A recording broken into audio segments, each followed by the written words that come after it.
Thank you.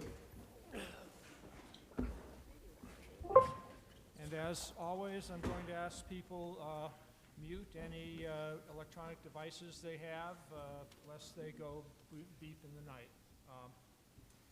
And we will begin with the establishment of a quorum. Since our clerk is not physically present here, although I know she's with us in spirit, I'm going to ask our Vice Mayor to confirm that we have a quorum. I confirm that we have a quorum, including Ms. Duke. Okay. And I'm going to begin with the minutes from the January 10th regular meeting. Those minutes have been circulated. The latest draft came from our clerk, I would like to know if there is a motion to accept those minutes as circulated. So moved. Okay, and I'd like to know if there are any amendments to those motions. Yes, thank you. There is an incorrect report on the fire committee, and the correction has been sent to Becky, but I'm not sure that it's in this version. I didn't see it. And all it does is correct the fact that there was a meeting in December and a meeting was scheduled on January 12th. I just wanted to make sure that was clear. Okay. Thank you. Do I have a motion to amend as stated? So moved. Second. Any discussion? All those in favor say aye. Aye. Okay. So now we have an amended minutes in front of us, and do I have a motion to accept those minutes as amended? No, the amendment's been done, so all I need now is a vote on the minutes themselves. I'll second the motion that was made Right. for the minutes. I thought we already did. I don't think so. Oh, okay. All right. All those in favor of accepting the minutes as amended, say aye. Aye. Opposed? Okay. Motion carried. We are going to make some changes in the agenda, and one of them is going to be, as we customarily do when we have people to swear into for various positions in the village, we bring them up to the front of the agenda. And so I'm going to begin.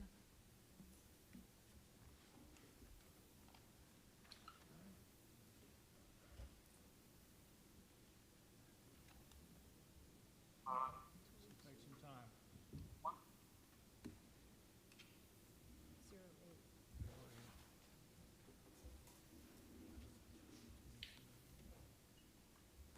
Okay, I'm going to begin with Ordinance 22. Ordinance 2022-08, an ordinance appointing Glendale volunteer firefighters, establishing a one-year probationary period, and declaring an emergency. I'm going to ask Chief Reenan to just give us a little background on these people. Okay, we're presenting 4 gentlemen tonight. We had a need to replace our EMS coordinator. Tony Romo comes to us via Miami Township, Claremont County, retired. I think that's a pretty good find. He graduated with a degree in business from the University of Cincinnati. He's an EMT instructor, he's a fire instructor, paramedic, and fire safety inspector. Next one is Connor Bear. He has no certifications as yet. We will put him through our 36-hour training program, and we'll come out hopefully with another well-trained firefighter. David Kaler, I think I got that one right. He's currently at Mount St. Joe as a business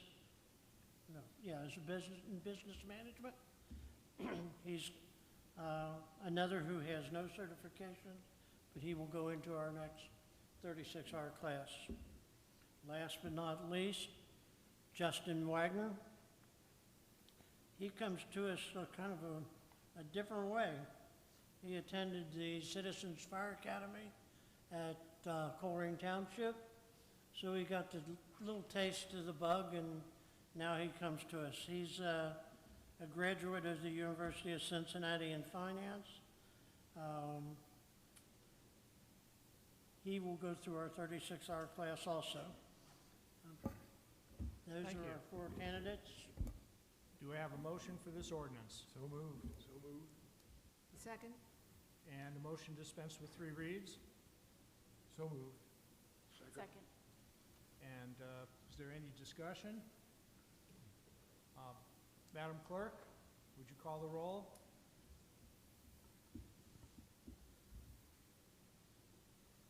I was afraid of that. Okay, Well, we don't have a lot of them. I will call the roll. For dispensing with 3 reads, Mr. Bessel, Aye. Ms. Masenko, Aye. Mr. Basemith, Aye. Ms. Duke, Aye. Mr. Kreidler. Aye. And for the ordinance, Mr. Kreidler? Oh, sorry, and Ms. Aye. And for the ordinance, Ms. Baldwin, Aye. Mr. Kreidler, Aye. Ms. Duke, Aye. Mr. Basemith, Aye. Ms. Masenko, Aye. and Mr. Bessel. Aye. Okay, motion passed, and now for one of the fun parts of the job, I get to swear you all in. So everybody come on up to the front here.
Now come to verbal resolution 2022-10, a resolution confirming the mayor's appointment of Joseph Kostruchi to the Urban Forestry Board for the remainder of the term ending December 31st, 2023. Joe, are you here? Come on up. Do I have a motion for this ordinance? So moved. So moved, yeah. Okay. I'm glad to hear that enthusiastic response there. I thought I was going to have to do a sell job. Yeah, okay. And motion to dispense with 3 reads? No, So there is no motion. Good. We don't need that because it's a resolution. Okay, any discussion? Other than welcome aboard and thank you for serving. Sign him up. Okay? Thank you. Yes, I will, but I need a vote. Yeah. Okay. This is a voice vote, so all those in favor say aye. Aye. Opposed? Motion carried. Now for the swearing.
going to have a surprise matter on our agenda because it's not on the agenda.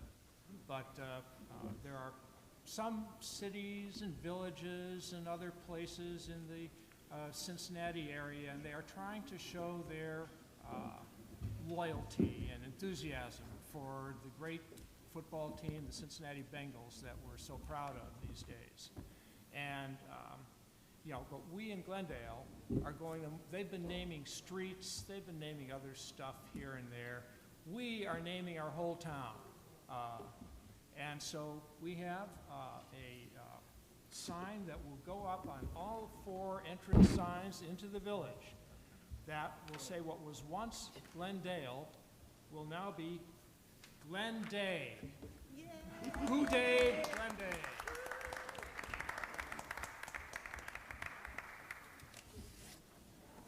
And so I want to present one of these signs to our representative of the Cincinnati Bengals here, Bob Trumpy. Yeah.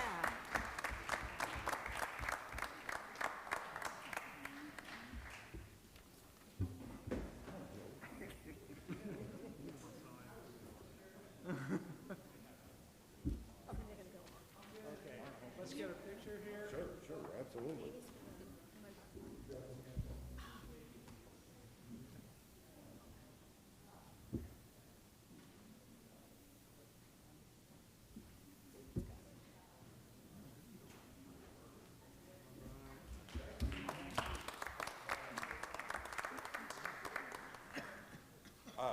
I appreciate the attention. This is certainly deserved, but I'm from the generation before stripes on the Bengals helmet. We used to look like this, and Icky Woods lives here. Bob Johnson was the first one here. I came a few months later. We've stayed in this community primarily because after my football career, I did a whole bunch of traveling. And the fire department and the police department and you people protected my family. That's why I stayed here. That's why I'm still staying here.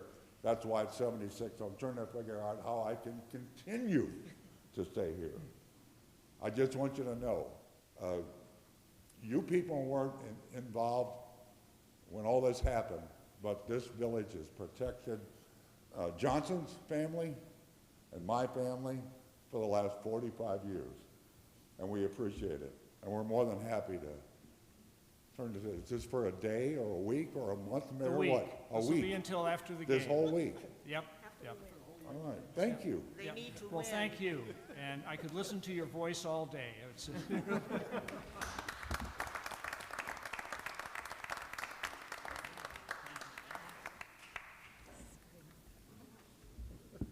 Now, getting back into our agenda, the first item on the agenda under public comment and presentations is going to be a presentation from our Urban Forestry Board on a proposal to establish an arboretum, or to, I think it's obtain arboretum status for the village of Glendale. And so I'm going to invite representatives of the Urban Forestry Board to come forward and tell us what this is all about.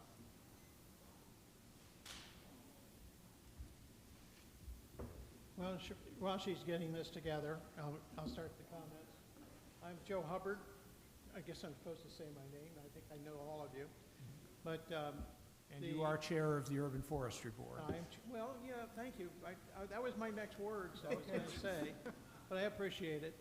But anyway, we're here tonight because in the last few meetings, Don Lochte, who's on the Glendale board, has said, we got to inform the council what you're doing here so that they understand what's going on with this word called Arboretum. This was not a shock to a former mayor of the village, I might add, too. Well, I wasn't going to say that. However, a couple year or so ago, Joe Moravec signed up for a Ohio Department of Natural Resources series of presentations. One of them happened to be on something called an arboretum. And Joe's sitting back over here, hiding in the back. And and he came back to me, and we talked about it, and we went to the board, and the board said, hey, that sounds interesting. We're really proud of our trees. This fits right in. And of course, Urban Forestry Board's about trees, so it fit right in with us. So what we've done is put together a presentation. Arlene Howeller, our newest member of the board, is going to give the presentation, and so I will turn it over to her. Arlene? No.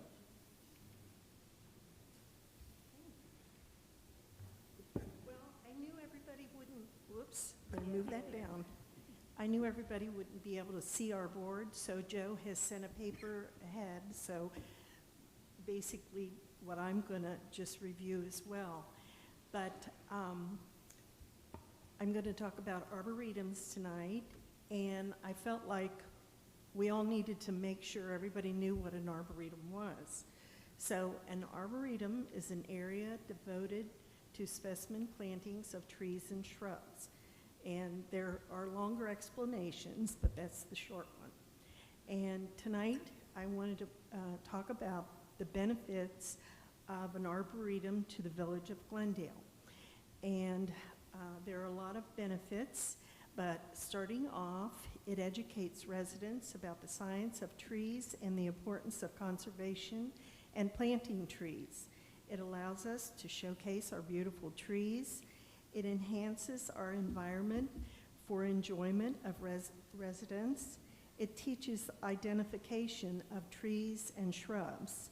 It provides educational opportunities demonstrating the benefits of trees, such as cooling of the environment due to tree canopy, improving air and water cleansing, preventing water runoff and soil erosion. It helps to block noise, and it increases our property values, big plus. Our trees enhance the quality of life in our village and makes it a desirable place to live. And this project has been funded by donations. No tax dollars have been used. And so now we've answered the question of what is an arboretum and how does Glendale benefit from the arboretum, and we'll move on to how do we become an arboretum. The Urban Forestry Board researched the possibilities of a designated area in Glendale to become a level 1 arboretum. The area of the arboretum was determined that it would be Floral Park, Fountain Avenue, Van Cleve Park, Rogan Park, and Village Square. You kind of get an idea from the map on the board. The area of the arboretum was determined, read that part, of those areas. 62 specimens of trees and shrubs were documented and chosen for the arboretum area. A minimum of 25 trees are required to apply to the Morton Arboretum in Chicago. On the board, you'll see 2 small adjustable screws that will attach to a 3x5, and I brought a sample so that you could see how big the label is. This is a 3x5 card. That's all the bigger the sign will be, but it will have a lot of information. It will be made of brushed aluminum metal plates, and those will be attached to the documented trees and shrubs. The label consists of a common name, scientific name, QR code, and tree number, and also the Glendale Urban Forestry logo. The labels will only be attached to existing trees and shrubs in the arboretum locations. None will be on private property. This is the brushed aluminum that the labels will be made of. And in order to apply for a certified level 1 arboretum, all of the above steps that I've just mentioned need to be completed, and then you apply to be an arboretum. And so I thank you for giving me the opportunity to let you know about the benefits of an arboretum for our village. Thank you. Thank you, Arlene. Are there, well, not so fast. Are there any questions from council here?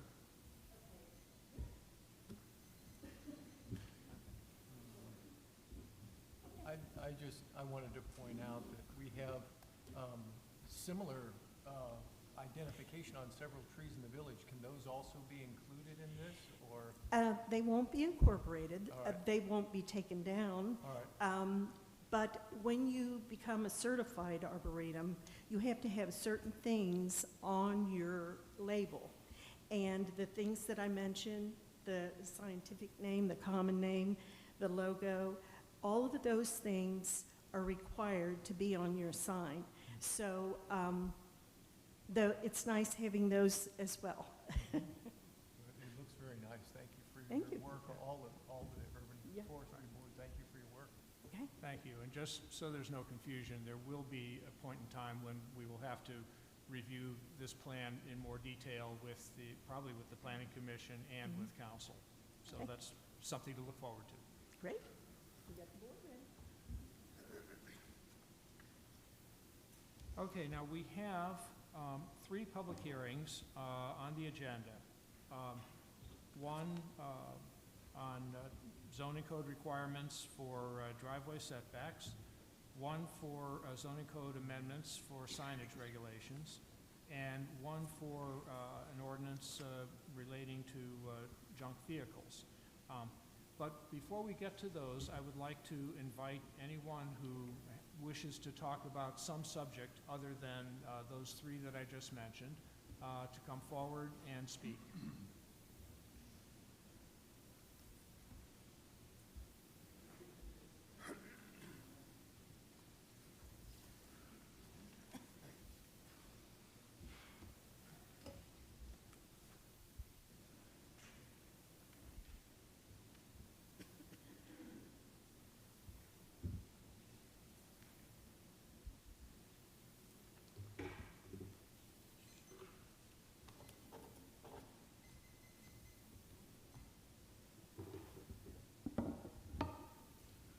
Happy New Year, Council. My name is Kevin Parrish, resident of the Village of Glendale. I gave you guys a bye on the first month of this year because I thought maybe you would change your ways. Mayor, in December you talked about honesty and transparency. Yet, when you guys put out the audit report, you didn't reveal to the public the deficiencies that are in our public record keeping system, or the lack of training in our public records system. Like, for instance, we don't have a login system that when people make a public records request that you journalize that.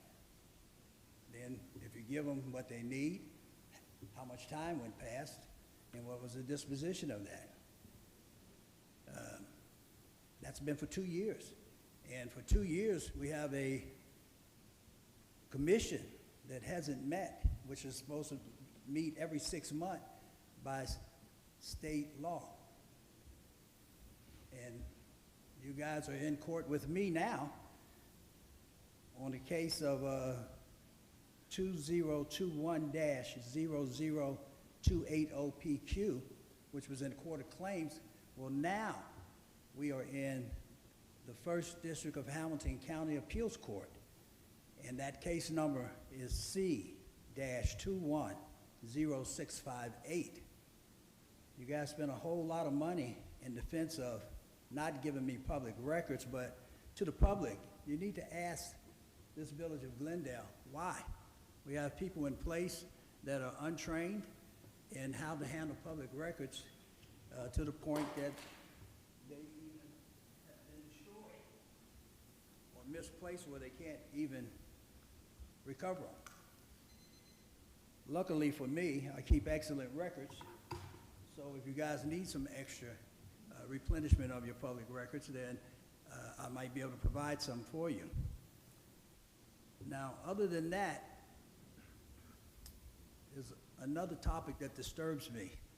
Mayor, you came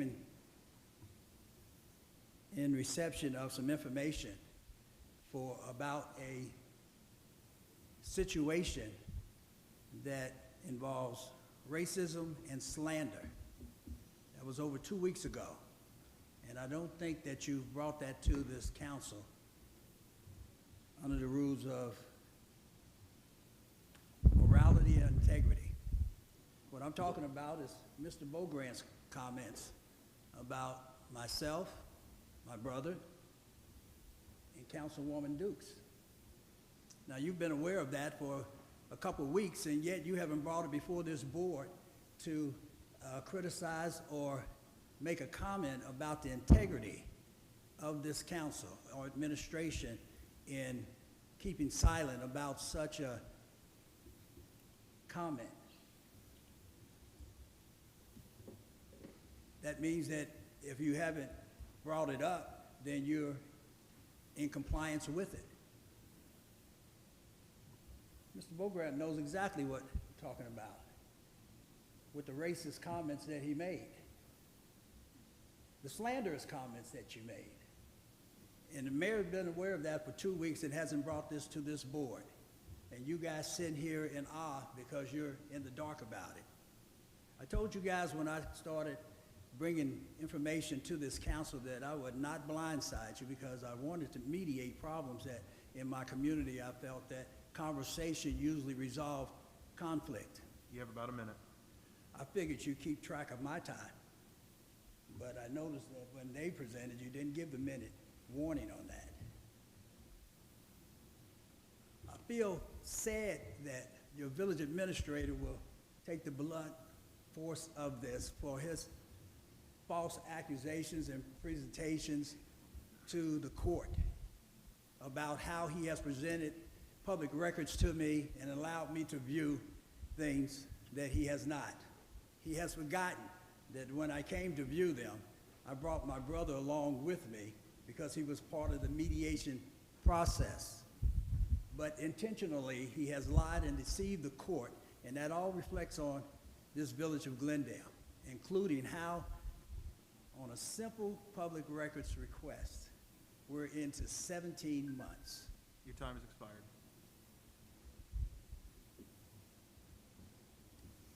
The double standard has not changed in this community for 2022.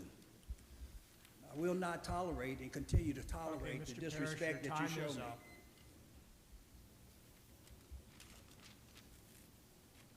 And I'm sick and tired of my time being kept, but nobody else's time being kept at this podium.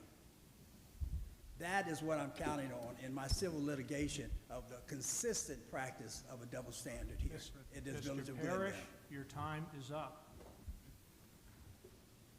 No comments about the comments of the audit report?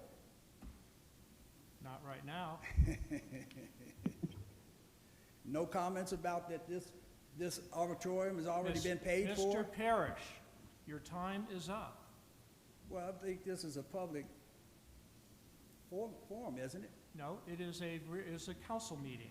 And it's a council meeting where each resident has up to 5 minutes to speak unless council expands their time. Well, why is it Council chose to consistently that expand my the time time was never expanded? for the Urban Forestry Board. We did not expand it for you. I clocked that time, and when you heard the first speak, that was 5 minutes. No 1 minute warning by you, David. Your clock stopped. Mr. Parrish, When is sit the 6 down. minutes? Sit down, please. We're going to continue our meeting. For the record, There is no for the record time to the sit racist down. comments that this treasurer has made and you not tell council about, for the record, is unforgivable.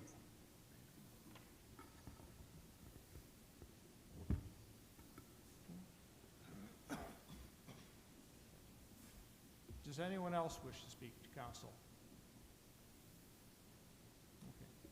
Mr. Mayor, For the can I, record, can I no, make a couple of I things? have just a couple things to All right. say. First of all, it is a good point that we didn't keep a good records log for public records requests, and the audit pointed that out, and we're going to start doing it. However, it is not true to say the Public Records Commission doesn't meet. We do meet twice a year. I think we missed 1 year because of COVID, and it was just hard to get people together. As for this statement, from about Mr. Beaugrand's comments, I was asked, do you know about this? That was all I was asked. Do you know, I was asked, do you know about this? And I don't bother answering questions from people who already know the answer. So no, I didn't respond. Why are you commenting on it now? It's over. My time at the podium is over with. Correct. And my time has started. For the record, 2 years of the commission not meeting since 2020. That's 4 sessions that they have missed. And that's not going back to missed records in 2019. Okay. Mr. Mayor, since my name was expressly mentioned and I had no knowledge of this, I right now am requesting with you and Mr. Beaugrand a meeting outside of council and not tonight to discuss this further. I am not necessarily saying what is true and what is not true, but I am saying unequivocally that I had no knowledge of this being accused or being said, and I would like to know more about it. Thank you. Okay. Does anyone else wish to address council? Mr. Mayor, Yes. I welcome the opportunity to share that document with whoever would like to see it, and to meet with whoever would like to talk about it. Okay. Well, you can forward it to me right now, or this evening, or in the morning. I think you can ask Mr. Ron Vischer, sitting over there, since the document was a personal email from me to Mr. Vischer. Well, since it came from you, I am asking you to forward it to me. I will do so. Thank you. Okay, we're going to move on. Can I have one last comment? Because typically in the public comment, it's a 5-minute situation, and normally time is kept for anyone who makes public comment. In the case of a presentation where materials are prepared, similar to a situation earlier with Mr. Vischer when he had prepared materials and made a full presentation that may go beyond a 5-minute situation, council has waived the 5 minutes and allowed the presentation to be made. When it's public comment, then I think time is kept typically for anyone who speaks. I don't know that there's been exception to that based on whether it's Mr. Parrish or someone else, so I just wanted to say that. When I brought my cue cards, that was presentation, time is kept. When I brought more cue cards, time is kept at presentation. Okay. It still requires. You guys keep presenting and trying to justify. It's just, I don't think it's a double standard to allow. I check with David to make sure I get on the agenda so he knows it's a presentation. That's fine. I don't think it's a double standard to allow Urban Forestry to make their full presentation. Mr. Vischer was allowed to make his full presentation. Other than that, I don't think anyone through last year went beyond the 5-minute time frame. In So fact, that's you'll recall I did let Mr. Parrish go beyond the 5-minute Okay. time last. okay. Yeah. So I'm just trying to demonstrate it's not a case of who it is that's making the presentation. It's a courtesy that's lent to a presentation for a new project or something like that. So that's all I'd like to say. Can I ask counsel one question? Is it guilt that makes you respond now in defense of what I've said? Because usually you don't interact with me at all. I feel no guilt. I'm correcting a statement that you made that I felt needed to be corrected. Okay. I mean, we've given you the explanation. You know, in order to go beyond 5 minutes, anyone speaking to council needs to have their time extended by action of the mayor or a vote of council. We're going to move on to a public hearing now And this concerns a proposed zoning code amendment for certain driveway setbacks. I would like to know if anybody here from the public wishes to address this this proposed ordinance. Okay. Hearing no one, I'm not going to bother then with reopening the matter, only to close it. We will be coming up to this later in the agenda as old business for council. So we turn now to the ordinance 2022-04, an ordinance inserting chapter 154.59 in the Village of Glendale Code of Ordinances, establishing regulations related to residential and commercial signage in the Village of Glendale, as recommended by the Glendale Planning and Historic Preservation Commission. The first read on this ordinance was last meeting in January. Before that, we had a public hearing at the December meeting, and now this is the second reading of the ordinance. So I would like to know if anybody in the audience wishes to address this ordinance on signage.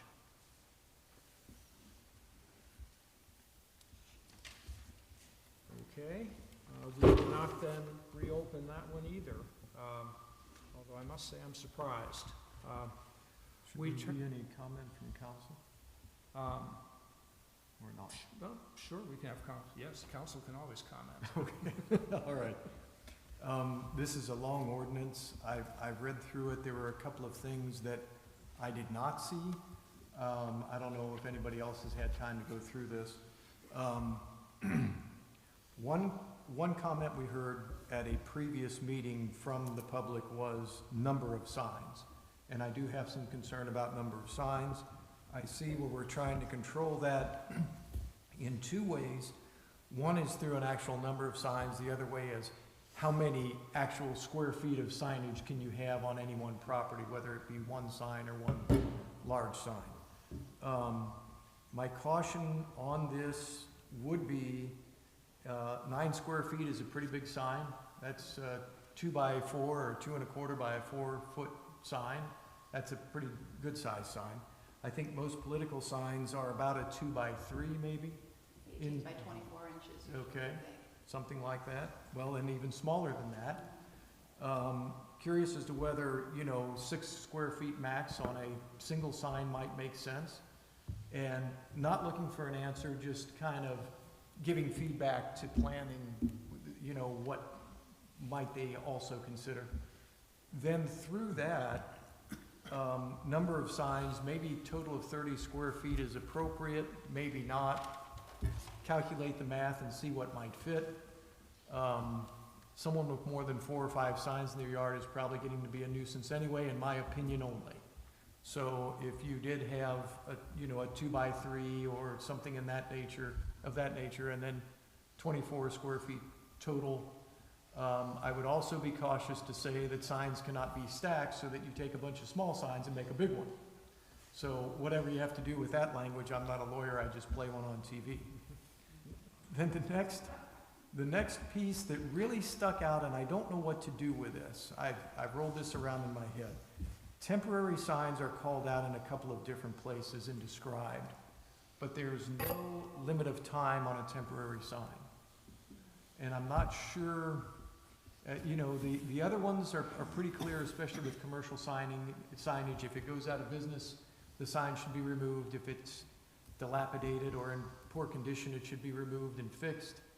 But a temporary sign that's just a yard sign, like a political sign, or a sign that's placed in a yard that's made of a temporary material, should we have a time limit on that or not? I'm just wondering if that makes sense.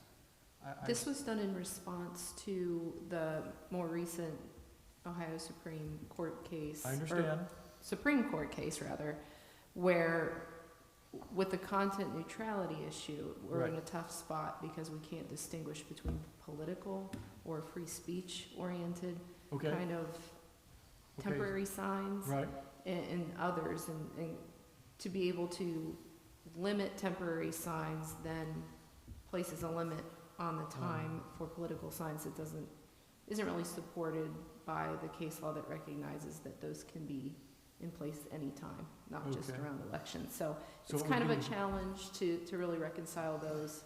with So case law. Correct. With So, case law. so Got we're erring on the side of allowing the temporary signs to be out without a time limit, Okay. assuming they maintain proper location, condition, Okay, don't pose a safety hazard and things like that. got it. So we may not be able to put a time limit on, but rely on the goodness of citizens that when the time is passed for that, they pull the sign. I do have to admit, there are times when I want to bring my "Thank you Glendale" police sign back out.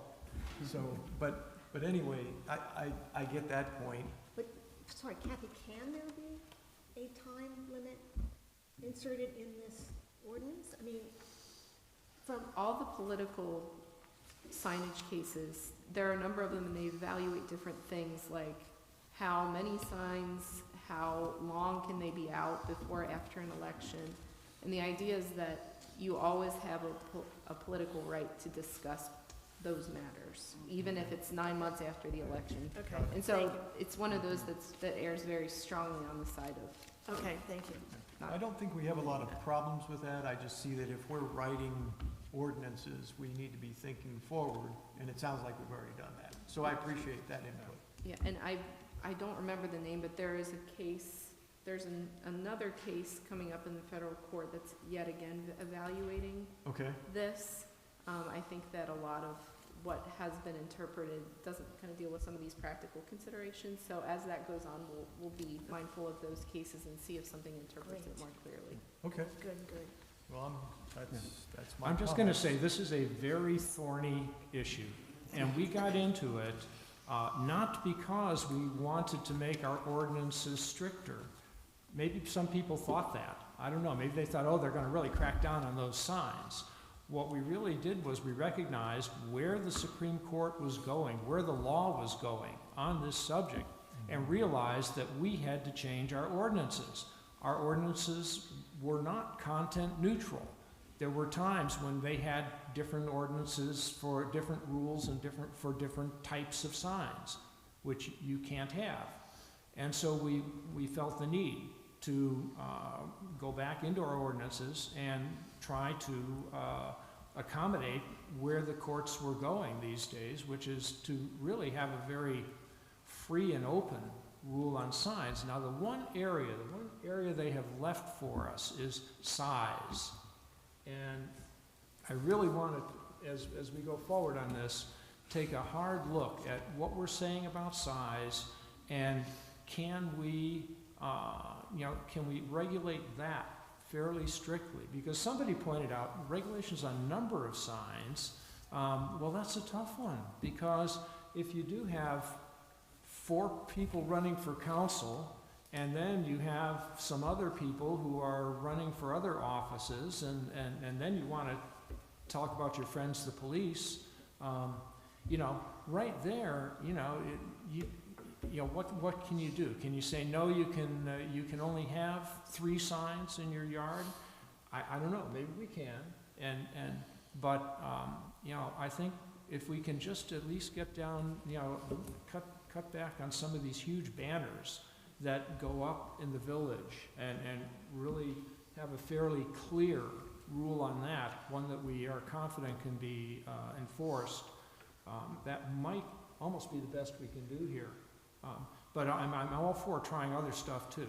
But I did happen to see, I'm still on legal mailing lists, even though I'm not a lawyer anymore, and there was an unreported case that came along about reinforcing that the villages and municipalities could regulate size of signs. So it at least gave me some hope. We have a final ordinance, and this comes under health and sanitation.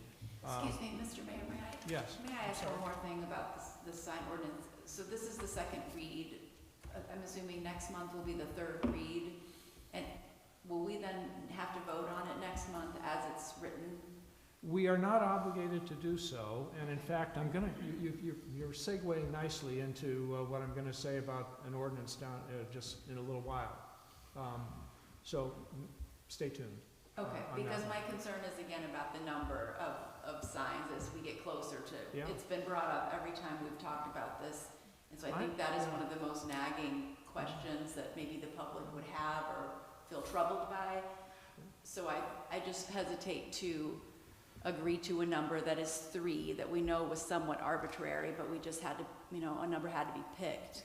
Yep. Knowing that 4 years from now or a little less, some people are gonna want 6 signs in their yard, and so I don't want us to set ourselves up for something that, I would be agree. difficult to enforce. I'm concerned that we're not hearing enough from the public. I'm concerned particularly that our business community hasn't really latched onto this and taken a look at it and given us their, any concerns they might have. So, but that's where we are, and we're just gonna keep, moving forward. I don't think we have an obligation to vote after 3 reads or after the 3rd time it's in front of council. We could table it, and then give it further consideration down the road. There are other things that we could do. Okay. Thank you. Okay, the final public hearing is a first read on an ordinance amending various sections of Chapter 93 of the Glendale Code of Ordinances, Health and Sanitation, to add regulations regarding junk vehicles. And this, by the way, is Ordinance 2022-07. There have been a lot of concerns expressed about people who keep a lot of old vehicles on their property. And the question is, what can the village do about it? And so we looked at what other communities had done and tried to take some of their thinking and some of their work and see if it could be adapted for Glendale. So what I would like to know is, does anybody here wish to discuss this ordinance on junk vehicles? Come forward, please. This, I guess, is the opening of a public hearing on this subject. Rebecca Isaacs, Creekwood. Okay. First, if I can take 10 seconds and thank each and every member that serves. Whether we agree or disagree, you're volunteering, you're giving your time, your effort to this community. It is not without great appreciation. Thank you. It is not easy to be a council member, school board member, poll worker, librarian. I digress. Thank you. You're welcome. So I've read through the ordinance, and where we are, we have a neighbor and whatever. I read it as carefully as I could a couple times. Its draft, so it's a little tough with all of the crossing out and the red and the blue. But there was one thing that I found interesting. I read the Ohio Code, the State of Ohio Code, the Ohio Revised Code 505-173. I read Springfield Township to see what they had done with it. There was something in the proposed Glendale ordinance that was very interesting that I don't find anywhere else, which is the fair market value of the vehicle has to be $1,500 or less. Where are you? What section? It is section 9307A. It is the definition. It has to meet 3 criteria, which corresponds to Ohio, corresponds to Springfield Township, 3 years or older, basically apparently, quote unquote, apparently inoperable. Springfield Township went into great deal to further define that, by the way, but you've kind of incorporated that into that second paragraph. But the third one is the most interesting. Fair market value of $1,500 or less. So it's a and. So 3 years or older, apparently inoperable, and less than $1,500. So my point is, one man's junk is another man's treasure. And we could look at a car, and it could be buried under honeysuckle, by golly. And in that car is a stick shift knob that can't be found anywhere else in the country, or a hood ornament, or a pair of bucket seats for that collector out in California that can't find them. That one to me is interesting. Sure. That one is interesting, and I would ask you all, I'm curious as to why it was included, what the thinking was, and I would ask you guys to maybe reconsider that one. That one could get sticky. That's about it. Good point. Very good. Thank you. Thank you. Good point, thank you. Mayor, Does anyone else, oh, go ahead. okay, council can, or anyone can respond or discuss that if they'd like. I have a separate matter than that. I just want to jump in. That's from the Ohio Revised Code. I can't remember which section. It doesn't regulate junk vehicles for the exact purposes that Glendale is regulating them for, but it is a definition used in one section of the Ohio Revised Code. There is no requirement that that third element be included for Glendale's purposes. It can be one that is considered for removal to the extent you think that's necessary. And I wanted to jump in, Mayor and Council, just for the purposes of our public hearing and consideration tonight, this attached document only goes to page 11 as far as what's actually before you. You'll see starting on page 12 through 18 of that attachment regarding junk vehicles pertains to some code provision, municipal code provisions outside of the chapter 93. And those sections that are in the zoning code will be amended through the whole zoning code amendment process that includes the planning commission's recommendation. So they're on here just as notes of what we're kind of considering as amendments for those that kind of run parallel to this chapter 93, but they're not part of tonight's consideration because they merit their own process after the fact. I guess my question is, and we've talked about this a little bit maybe for the benefit of the public here, when do we foresee starting the zoning code amendment process for the sections that will be affected? You could initiate it really at any time by resolution. You know, at the end of the day, if there are significant changes in this particular ordinance, it might then kind of be a chain reaction where we have to amend the zoning code. So probably balancing where you're kind of, you're towards the finish line with. So we best know exactly what we want to amend in the zoning code before we start the amendment process. Right, and so, Okay. we don't want to change something because of this draft of chapter 93, change it in the zoning code, and then forget that we altered that in chapter 93 and then keep it. Okay. I don't think there's anyone else who wants to speak on this subject. So do I have a motion to close the public record on the subject of this ordinance? So moved. Second. Okay. Second, sorry. All those in favor, say aye. Aye. Opposed? Motion carried. No, And what? no, I'm opposed, yes. Oh, you're a no, okay. Yes, I'm a no. Well, We, we will reopen it. that's of why course. I'm a no. It's either closed or open, and we are going to reopen it, so I can't see the need to close it. Okay. Thank you. All right. Moving along into old business, which is going to be hashing over some of the things that we've just been discussing.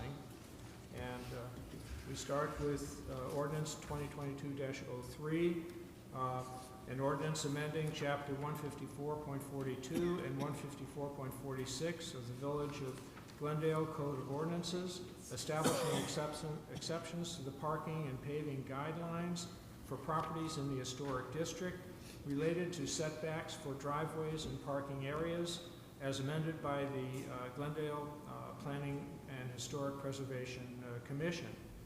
So a question is at the last time there was some concern expressed about this ordinance, which in a nutshell we have a 5-foot requirement that you allow 5 feet between your driveway and your property line with your neighbor.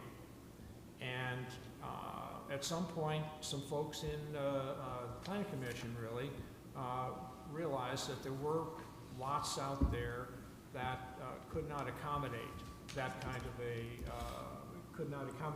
a setback and still allow a usable driveway. So they said, well, for those, in those areas of the village that have those kinds of lots, maybe we should allow a lesser standard. And so that's where this ordinance came from. But there's also been the point made that the ordinance is kind of directioned. It's direction. It gives direction. So it says it shall be allowed, and possibly no matter what the neighbor's property might look like or what effect that might have on the neighbor. And that has been brought out. What I'm wondering about is I'd like to, I don't think council is the ideal forum for going into the fine points of this kind of an ordinance and maybe thinking about some amendments or other things. So with council's permission, I would like to refer this matter to a committee. There's no committee that it neatly fits into, so I'm giving it to the police committee because I think that at least they tend to deal with parking violations and things like that. So this is just a thought, and so I'm going to ask, is there a motion to refer this ordinance to the police committee? I think it makes sense. I've been a little troubled by it as well, so I think some discussion at that level, at the committee level, makes sense. So, yes, I would move. Is there a second? Second? Is there a roll call vote on that? I think for this, we could just do a voice vote, just for a referral, a committee Yes. referral. Is there any discussion? Yes, I will vote no, not to refer it to the committee. It, in my view, should stay with council. It was referred out of the Laws Committee by a vote of 2 members who are also on the Police Committee. And so I think that it is now before council, and let council discuss it. Do you recall, this is are we talking about the junk ordinance? My apologies, Mr. Mayor. No, this is not the junk car ordinance. This is the driveway ordinance. My apologies. If I wasn't clear, I apologize myself. All right, then I will remove my objection. Okay. Any further discussion? Okay. This is for clarification, this is the ordinance on driveway setbacks, changes in driveway setbacks. All those in favor of referring it to the police committee say aye. Aye. All those opposed? Motion carried. It's all yours, Will.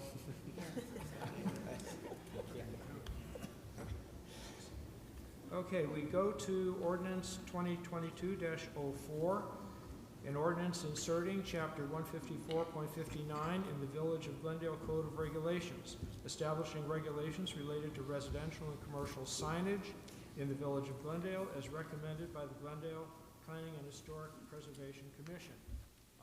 This is the second reading of that ordinance. We've already given it a little bit of discussion. If there's any more, I'd like to hear more discussion rather than less on this topic.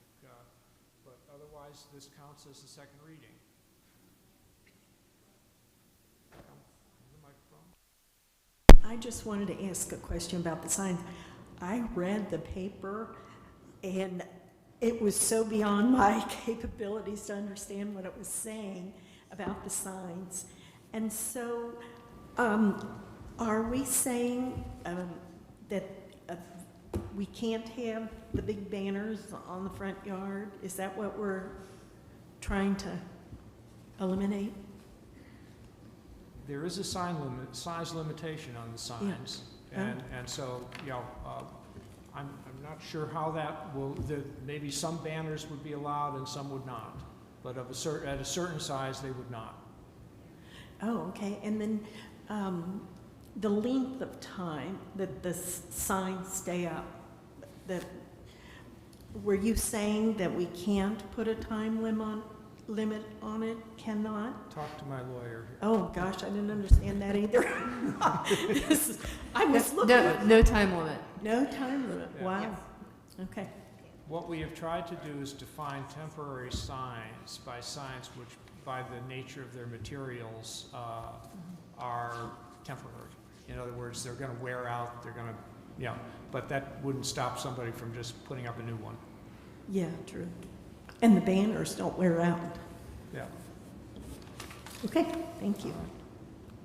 Thank you. So we have had a second read on that ordinance. And we turn now to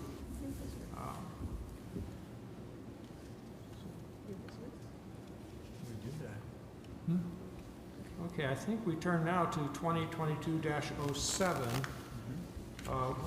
which is the junk car ordinance, because that's never been introduced to council. So it's an ordinance amending various sections of Chapter 93 of the Glendale Code of Ordinances, Health and Sanitation, to add regulations regarding junk vehicles. You've heard about this already, so do I have a motion for this ordinance? So moved. Second. Okay. There is no waiving 3 reads. This is gonna probably go through more than 3 reads. So this is a first read. It's been introduced already. Does anyone have any further comment on it? Okay. I have one question, not knowing so much about the background and what has previously been done. Could we say in a nutshell sort of what the primary change is in the way that we handle junk vehicles going forward, if this is approved compared to what it has been in the past? We are trying, this is the point to this ordinance, is to try to find a better way to deal with them.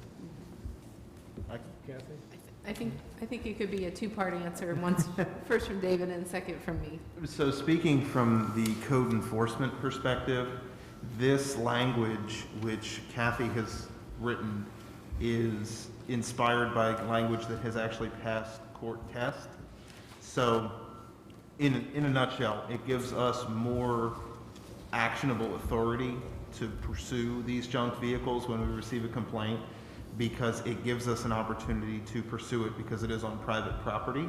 There are a number of pitfalls that typically come with something like that. Now, this ordinance would empower us to be able to address those complaints more specifically and more quickly than we're currently able to do. Thank you. David pretty much answered it. As long as we have a very step-by-step clear process, everything's defined and can be followed and enforced and interpreted in a consistent manner, that will help kind of facilitate enforcement for our code enforcement officer. I think before it was very kind of bare bones and vague, and it didn't present a lot of provisions to follow to allow a code enforcement officer to comfortably enforce any sort of junk vehicle violations on anyone's property. Okay, so that is the first read on that ordinance. We turn now to ordinance 2022-09, an ordinance authorizing amendment of the 2022 appropriations of the village plan and general improvement fund and declaring an emergency. I'm going to ask David to give us some background on this. Thank you, Mayor. So this ordinance is addressing a long-standing issue here in the village. There's a property on Coral Avenue that unfortunately some folks are too familiar with, that is in a state of dramatic disrepair. It has been condemned by the village building inspector. The lender has been notified that they have been given a certain amount of time to perform the demolition of that property. They were unable to correct the health and safety violations that were present at the property. That deadline is March 14th. In the event that the lender or a representative does not perform the demolition, then the village is responsible for performing that demolition. This gives us the appropriation through the VPGI to have that work performed under the Community Planning and Zoning Department of the VPGI fund. This will be reimbursed one of two ways. Either we will be reimbursed through a lien on the property tax for the property, or our code enforcement officer, Mr. Dick Weber, called to my attention grant funding through the Ohio Department of Development and the Hamilton County Land Bank that will reimburse us sooner than a tax lien would. A tax lien would require the property to sell. So we will be reimbursed for the expense of the demolition pretty much right after it takes place. David, do we have a deadline or a time when we're going to make the decision that whoever this phantom lender is not going to do the job and we're going to have to do it? Yes, March 14th is the date, is their final date to perform demolition. Got it. Thank you. And Yes. let me, Sorry, go ahead. and there's a third way, we will be able to invoice the lender if they feel that it's in their best interest to just go ahead and pay that off so that they don't get foreclosed on, get the priority to the county for that lien and foreclosure process, then they may very well pay it. We don't know what to anticipate that way, but if they don't pay it within the time provided, 30 or 60 days, then we'll proceed with the lien or the other method David described. Okay. Do I have a motion for this ordinance? So moved. So, second. I have a Further I'm sorry, I have discussion? a question. Question? Yeah. Yes, it says here that the demolition has been ordered. Who has ordered the demolition? And has there been any court action or court decision involving this property? We received an administrative warrant to perform the search inside the property, and that was where Don Mercer inspected the property and determined that it was in an unsafe condition. As a result of that, it was condemned, went through the process with the posting on the building and notice to all parties of record and potential heirs. Advertisement was performed. That's where we found out about the mortgage holder's desire to evaluate it independently to decide whether they felt it should be demolished or not. So it's kind of gone through that whole process. But it has not gone into any court for any court decision or judgment. Correct. And here we are, the village demolishing private property based upon an order or decision by the village. Yes, that part of the public health, safety, and general welfare is anything that's got the imminent danger to it, such as this property. We're I obligated understand to health and mitigate. general welfare. I'm just concerned about the village acting to condemn property and then demolish it without obtaining a court order. I can add an additional detail to that. The lender was given ample time to rectify the health and safety violations at the property, which were listed specifically, and that list was provided to them. They did not do so in the time provided, so the demolition of the property is the final step in this process following their inaction on maintaining the property. Kathy, I suppose if the lender or whoever he is had wanted to contest our condemnation order, he could have done so in a court of law? Correct, and they decided not to, and it came down to, did they want to demolish it themselves or wait for the village to do it? So they are in agreement after their own independent review of it that it should be demolished. The individual who owned the property was deceased, spoke to the probate attorney and the probate clerk on several occasions. Nobody that is an heir was interested in engaging with that estate and their right to it at the time. We conducted additional advertisements for any potential heirs as is required by state statute. Short of the village's action or the action on part of the mortgage holder, this would just indefinitely sit there at this point. Okay, so I'm not concerned about the mortgage holder. It's not unusual for a mortgage holder to not act. They have a lot of properties in their portfolio, so typically they do not act. I am concerned, however, about the village. And you said we reached out to identify and notify any heirs or potential heirs? Yes, the individual who passed away had devised this to a veterinarian that she knew who disclaimed any interest in it. So there's nobody that we've been able to find that has any legal interest in the property, which kind of makes it a kind of unique situation. Until we're sued. Okay. Thank you. Okay, we've been around the track so often on this one, I've lost track.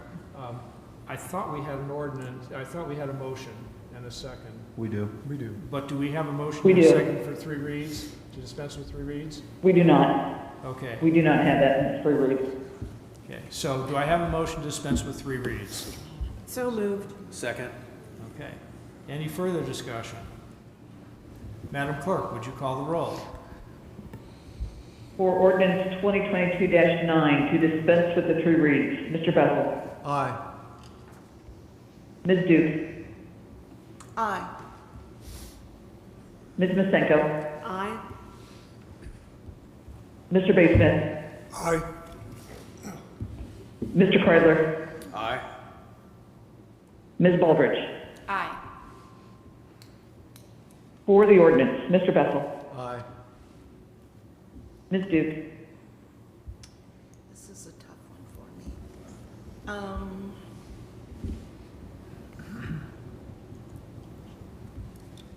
I'm going to say aye. Ms. Masenko. Aye. Mr. Baseman. Aye. Mr. Kreidler. Aye. Ms. Baldridge. Aye. Thank you.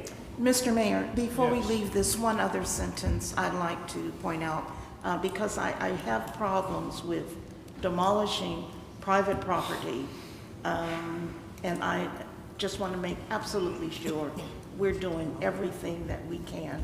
So the sentence reads, the second whereas, if demolition is not performed by those ordered to do so, it may be necessary for the village to perform the demolition. Can I interpret that to also read, if demolition is not performed by those ordered to do so, it may or may not be necessary for the village to perform the demolition? I think may not is inherent in may.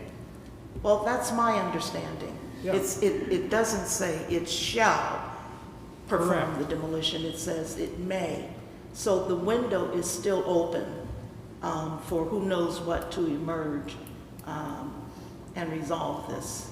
We have been trying for so long on this property to find the owner, to find whoever is responsible for it. Once we did, we smoked them out by condemning the property. That was the only way we could get them to even talk to us. And then when we did that, we got into this discussion with them of, well, Alphonse and Gaston, after you.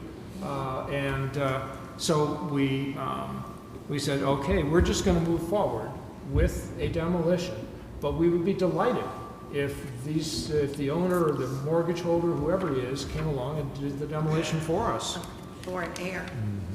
Yeah, Okay, thank you. thank you. Okay. Moving on from our business to reports from the mayor, administrator, and standing committees and special committees. And that, I guess, begins with the mayor's report. Settle in, this one's not gonna be a short one, because I do want to go over some of the accomplishments of our village and the village government over last year. But I'm going to begin, as always, with births and deaths.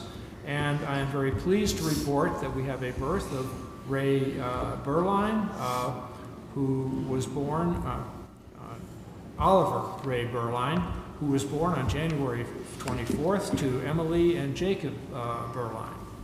So we're very pleased with that. I always like to announce of birth. Unfortunately, I have to announce two deaths. One of Don Ostendorf, who was born and raised in Glendale, no longer lived here, but he passed away on January 18th, 2022, at the age of 84. And then the one that really hurts, well, they all do, but you know, Kimberly Page Grimaldia passed away on January 31st at the age of 53. Those of you who know her know she was the president of Lyceum and a longtime board member. And so I'm just going to right now ask for a moment of silence for both of them.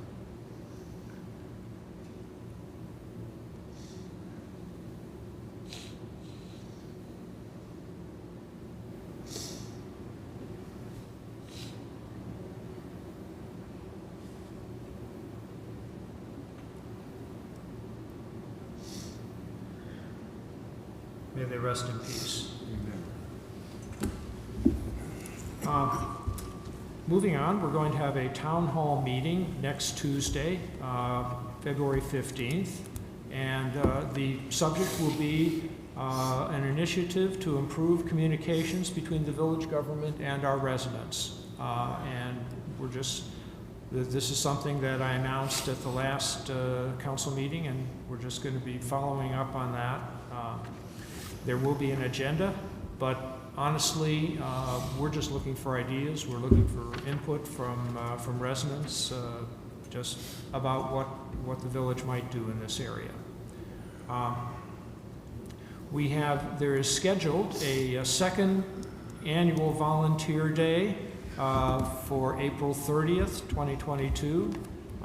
The last one was such a wonderful success. So much got done in the village.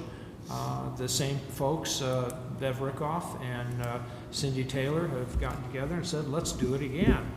And so this involves, for those of you who weren't involved the first time, cleanup of parks and other public spaces and structures, and then for those with skills and that, painting or even maybe some light carpentry work. Duke, another subject is Duke Energy, and I just want everyone to know that Duke Energy does have programs to help customers who are experiencing high utility bills, energy bills in the winter. And just a week or so ago, the village office was able to help some residents who were struggling and didn't quite know what to do or who to turn to get to the right people at Duke who could help them, and they were able to make arrangements to get their energy turned back on. It took the combined efforts of the village office staff, a contact that we have at Duke, and our police officer who was in the home with the residents who were affected. And it really was one of those heartwarming stories, and glad it turned out that way. I just have to say thanks to Tom Aldifer and his crew for the outstanding work, the tireless work that they did over this last, whatever it's called, ice, snow.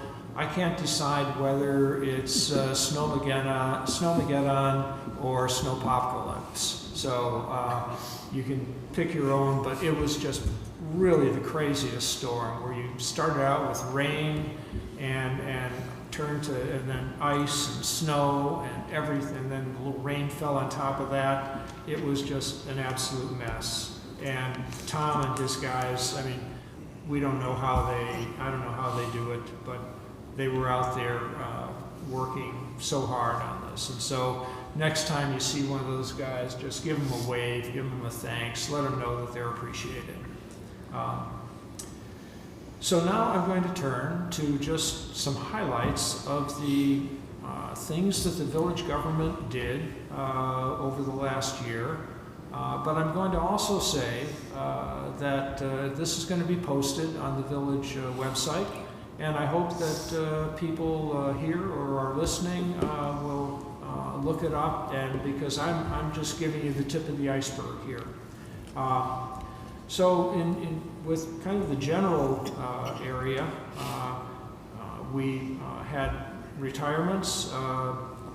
David wrote it as celebrated. I don't know if I celebrated it or not, but we had retirements of 2 longtime village employees last year, Administrator Walter Cordes and Finance and Payroll Assistant Phyllis DePeel.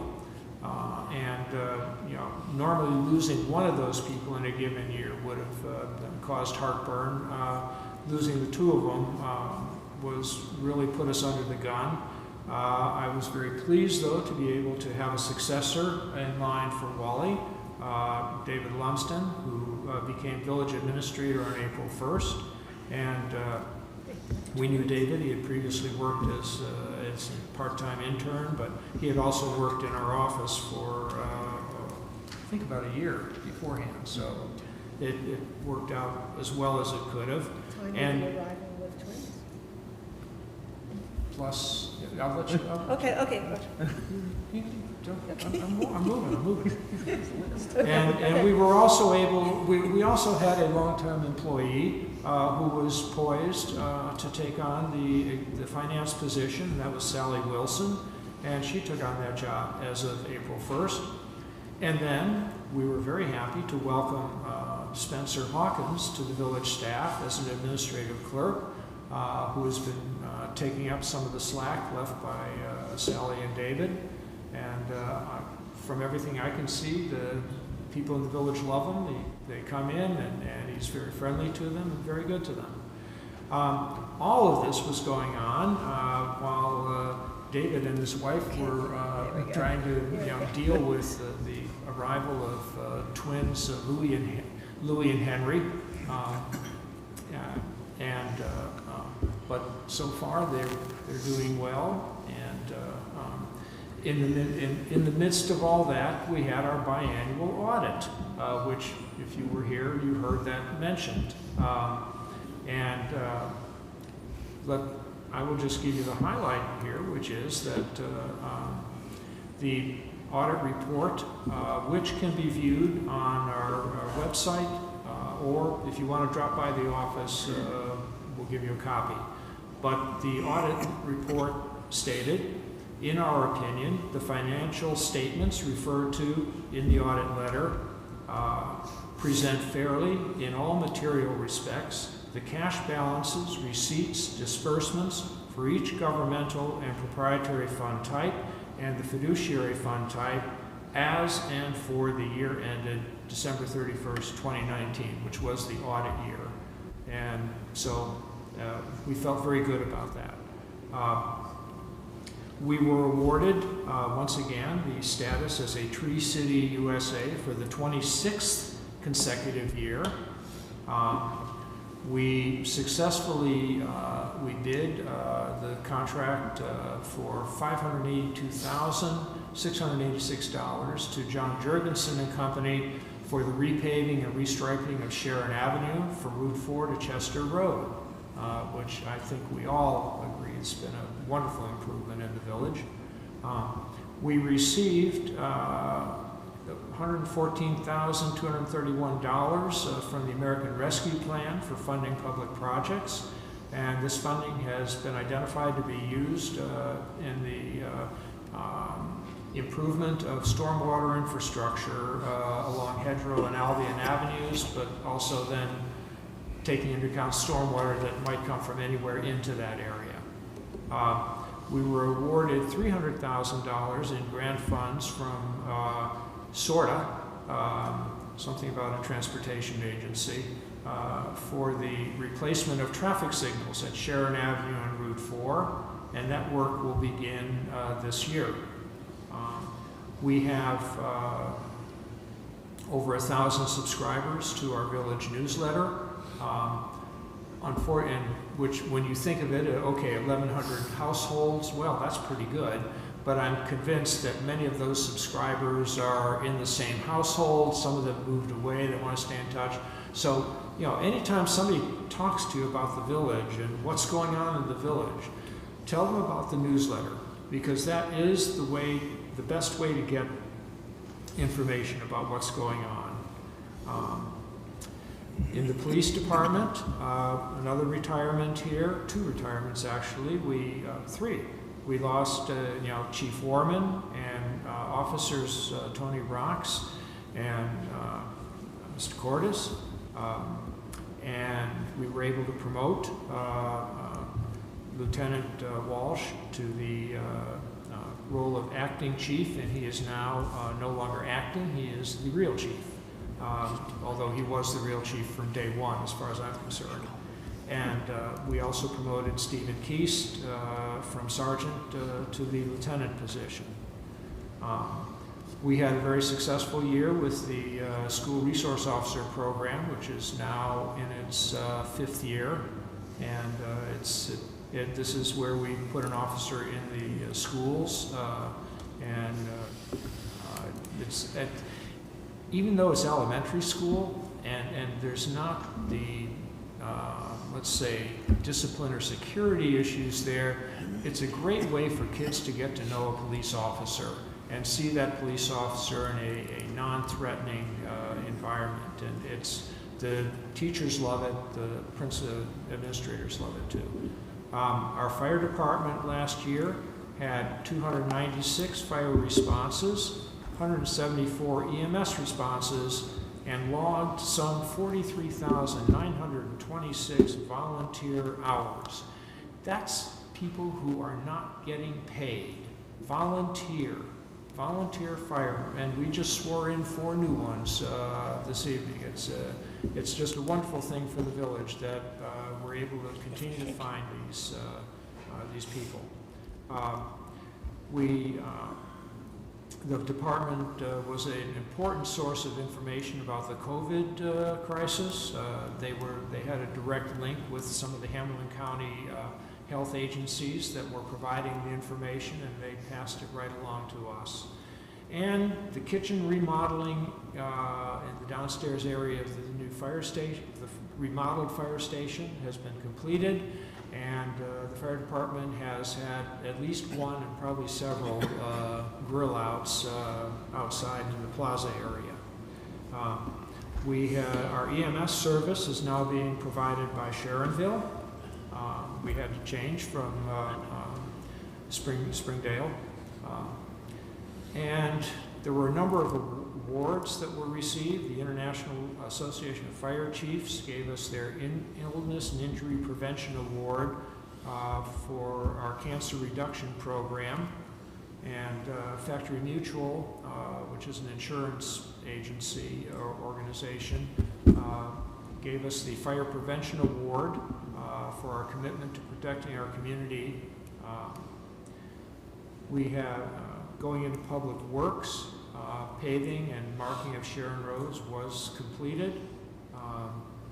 And in public buildings, there was a great deal of work done, restoration and repairs of gutters and soffits and other things on these old buildings in our historic city, the village, that need to be replaced. We installed new playground equipment at Cleveland Park, it was, we put in a new playground set, sidewalk, landscaping, and that was made possible by a grant from the Hamilton County Community Development Block Grant Program of $94,632. That was not a matching grant. That paid for the whole thing. So it was a great thing for us. And then to icing on the cake, one of our Boy Scouts, Maxwell Ellers, came forward and said he was ready to do his Eagle Scout project, and he would like to build a picnic shelter at Cleveland Park, which he did, and it's turned out beautifully. You haven't seen it. If you haven't seen it, drop by Cleveland Park and take a look. The Park and the Urban Forestry Board had the first annual volunteer day. And in utilities, we completed the Sharon Road South Troy water main replacement with a new 10-inch line that runs from Chester Road to Town Hall. This is going to be a big change, really, because that line, that main used to break once or twice a year. We'd get breaks in it, have to turn off the water to a section of the village. It was a mess. So we were so happy to be able to get that work done. We received 0 violations on our EPA-required testing for drinking water. And so this means of all the minerals and they test and chemicals that they test for, we were within their limits. And this includes no detection finding for this newest pollutant, bad actor, PFAS, which I used to know that, and I don't know it anymore.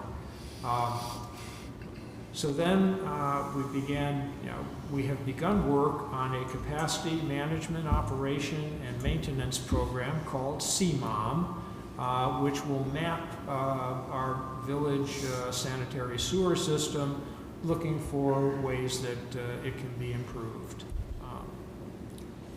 And finally, the utilities people continued their work on leak detection and repair,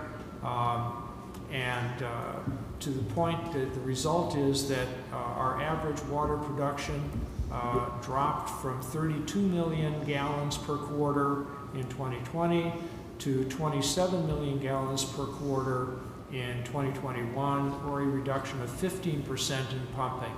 That's just by reducing leaks. So with that ends my mayor's report. I'll turn it over to our administrator. Thank you, Mayor. I don't have much to report this evening, except I will echo the mayor's sentiment and thank Tom and his crew for all their hard work over the past couple of days. This storm was pretty dramatic and pretty impactful to the operation of the village, and I think they did a phenomenal job in getting traffic flowing on the main streets and then working to make sure that side and connecting roads were treated and maintained. So thank you, Tom, and thank you to his crew for that work. Legislation this evening on 65 Coral, so to reiterate that after March the 14th, if the lender doesn't perform the necessary demolition, the village will follow through with that, and that property will be remediated, which will alleviate a long time eyesore and hazard at that property. The audit report is available on our website at glendaleohio.org/audit report. If you have questions or if you'd like a paper copy, please feel free to reach out to me at the village office. I'd be happy to drop one or give one to you or walk you through some of the things that they've pointed out there in the report. Other than that, I don't really have anything else to report other than Who Day, go Bengals, and thank you, Mayor. Okay, Madam Clerk, would you like to call for the committee reports? Certainly. Finance Committee, please. The Finance Committee did not meet in January. We have a meeting set for February the 10th this week at 5 o'clock. And we will look at our current budget and look at consideration of revenue sources going forward. We will have a balanced budget this year, but when we get into next year, likely not, without some increase in revenue. That's it for finance. Thank you. Fire Committee, please. Fire Committee met on January 12th. It was a pretty robust meeting, but to just quickly wrap it through, we had a year-end roll-up of the fire department operations, and the mayor talked about that 44,000 hours. That was an increase of almost 1,600 hours over the previous year, and it's an amazing thing.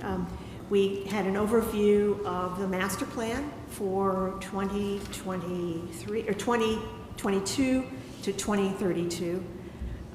We heard some options about replacing the aging pumper in 2024, and we formed a working group to look at adding basic life support ambulance service in the village. What would that take? Is that a smart thing? Don't know. We're going to study that.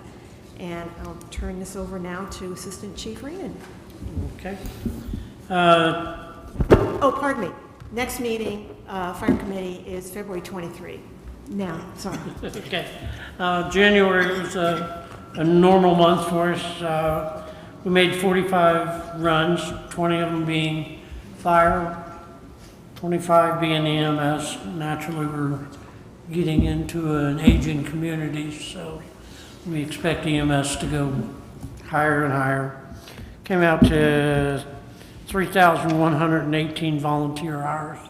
That's men staying at the station, men and women, 24/7 through the weekends, through the week.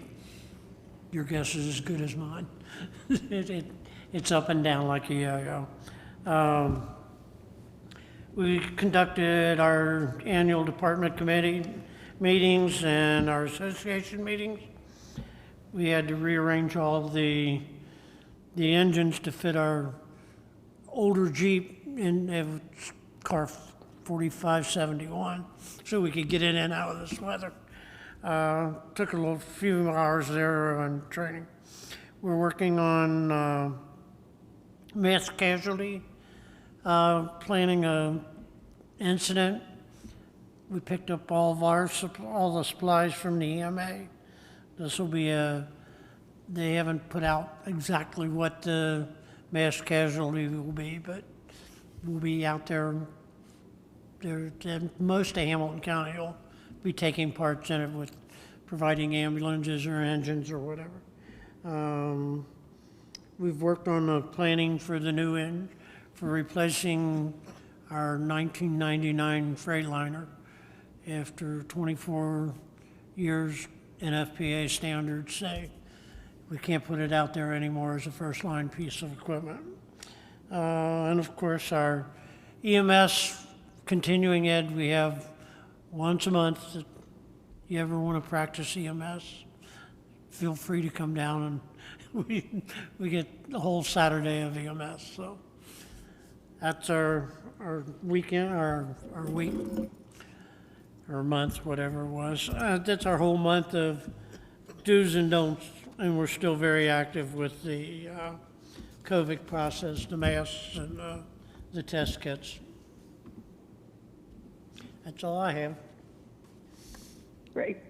Thank you. Laws and claims, please. Yes, the Laws Committee met on January 25th, and we started a markup of proposed ordinance that would regulate or set up a process for naming public properties in Glendale. It is an arduous review and markup, and it will be continued at the next Laws and Claims Committee meeting, which I've circulated not only the unofficial draft minutes for comments, but also suggested the date of either Wednesday, February 23rd at 4:30, or Monday, February 28th at 4:30. Either Wednesday the 23rd at 4:30 or Monday the 28th at 4:30. Marilyn, there's a fire committee meeting at 5:30 on the 23rd. Can we keep the meeting to an hour? Can we move the Laws Committee meeting up to 4, and that way we can go from 4 to 5? And give a half an hour for those who need to transition. Okay, thank you. Also, lastly, the Laws Committee, at least the chair did, ask the mayor to consider recording the committee meetings, the Laws Committee meetings, as was done during the lockdown months, so to speak. And the purpose is transparency. It's certainly easier to write minutes when there is a video And it also better informs the public than a terse summary of the committee meeting. So that is under consideration, I trust, and I just wanted to renew that request. Thank you.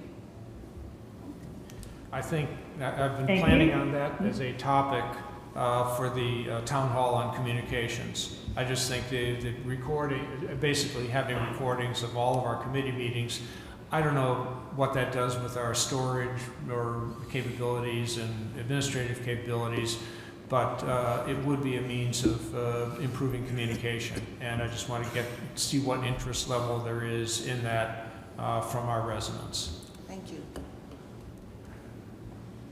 That concludes the laws Thank committee. you. Great, thank you. Police committee, please. Police did not meet in January, but it sounds like tonight we need to study up on our driveways and sidewalks. So let's, I'll email you this week and see how everyone's looking in the next 2 or 3 weeks. And with that, I'll turn it over to Chief Walsh. Thank you. The police department had a good month, the month of January to start off the year. Also, we started off January with mandatory training from the state of Ohio, continuing professional training. Each officer has to do 24 hours throughout the year on various different topics set forth by the state at different times. So everybody will be working on that throughout the year. And on February the 19th, we will be doing a self-defense class at Fleet Feet Running in conjunction with them. One of our auxiliary guys, Roger Haynes, will be putting on that training, and it's free and open to anybody. And a report. Thank you. Public buildings and historic preservation, please. And public buildings did not meet in January, but let's get through February and part of March and see how the winter months treated our buildings, and then I'll email everyone and call for a meeting in mid to late March. That's it. Thank you. Recreation and playground, please. Recreation and playgrounds did meet February 2nd. We're planning to meet again March 2nd at 4. There was a lot to talk about, things coming down the pike this year. We got an update from Tony Brock at the Brock Foundation and the efforts and plans as far as pickleball and tennis courts at Summit Park. We're also looking ahead to start thinking about replacing the playground equipment at Summit Park. That's kind of the next one in line. So figuring out how that might happen since it's not in the budget. Some other things, so thank you. Thank you. Streets, public improvement and lights, please. The Streets Committee met twice in the month of January. Topics of discussion were the Underground Railroad project that the village is working on in conjunction with ICRC and Bill Parrish.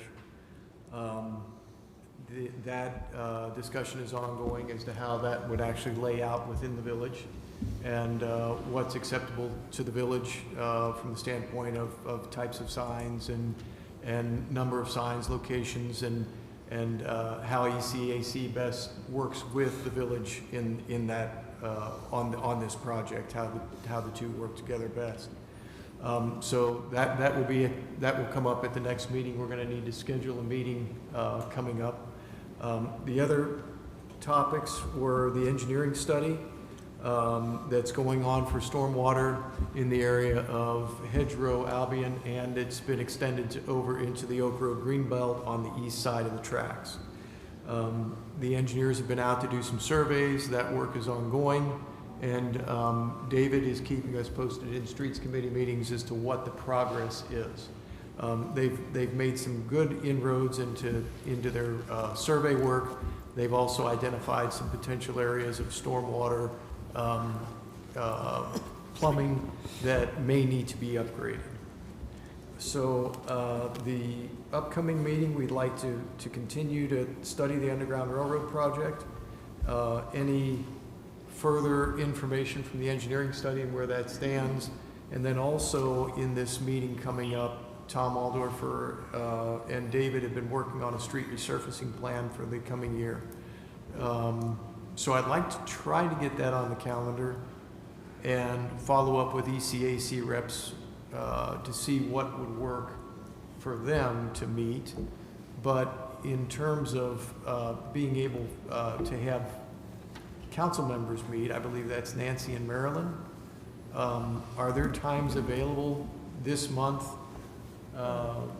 within the next, let's see, we've got about 3 weeks left to have a streets committee meeting?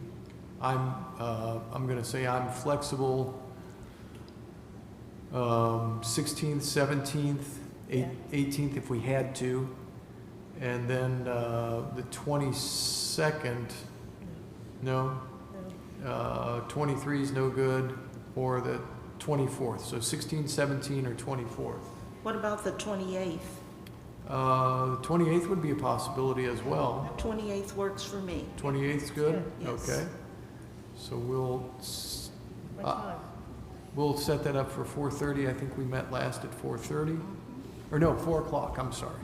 Let's go at 4, respectful of David's time, and Tom if he attends. And I will follow up with Bill Parrish to find out how ECAC works for that. Oh, we did at 3? Yeah, we did it through. Is 3 okay, Marilyn? Yes. On 28th, okay. So we'll look at 3 o'clock. That's it for streets. Thank you. Utilities, please. The Utilities Committee did not meet in January, but is scheduled to meet Thursday, next week, the February the 17th at 5 o'clock, and that will be posted on the village website very soon. And that is 5 o'clock, yes? I thought it was 4. 5? I thought we said 5 o'clock. That's fine. We will determine whether it's 4 or 5 between now and then. But that is all there is to report from utilities. Okay. Thank you.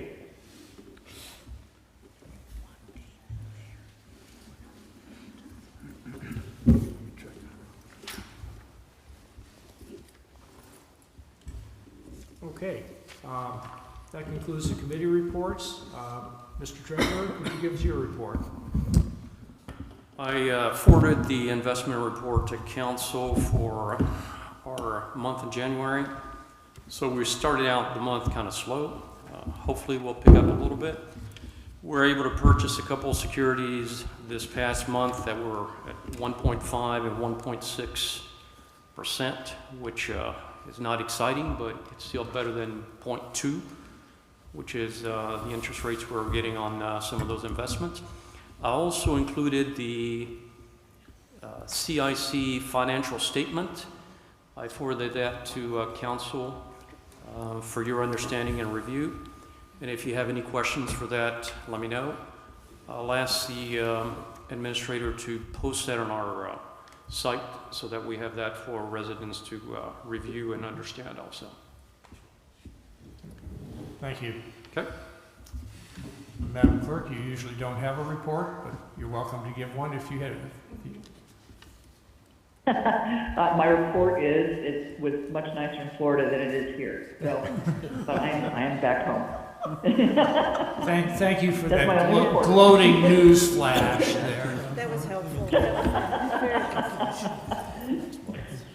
All right, so final item is financial reports.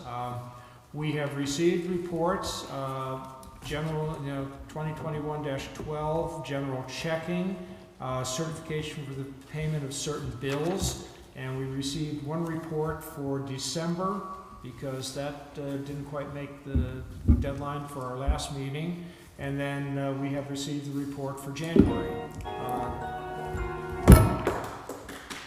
Okay, a little musical interlude. And we also have 2022-01 and 2021-12 12, the certification for certain, payment of certain bills from the enterprise checking account. We do not yet have the final closing numbers for the year, but I am told we are going to have those for the Finance Committee meeting. Is that correct, David? Come hell or high water, pardon my language. Okay, so with that, do I have a motion to acknowledge the receipt of these financial reports? So moved. Second. All those in favor? Aye. And with that, the chair will entertain a motion to adjourn. So moved. Second. All those in favor? Aye. We are adjourned.